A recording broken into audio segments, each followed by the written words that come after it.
سلام هموطنان نازنین و گلم. خدا کنه که جور و صحتمند باشین، هر جایی که هستین در پناه حق باشین.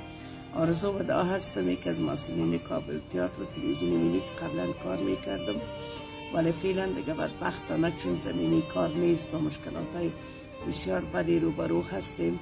از یک سو مریضی و از یک سو چون نمیتونم کار کرده و با مشکلات اقتصادی و بحرانای بدی گرفتار هستم. یک سو کرای خانه 11 ماه میشه و در ضمنش قطع لاین برق سرم آمده. خب بازم دیگه چون چاره نیست، از مشکلات ها هست دیگه. خب شکر میکشم 1000 بار که دفتر روابط افغانستان و امریکا این زمینه رو برای ما مساعد کرد و ما صدای خود به گوش هموطنان خود برسانم تا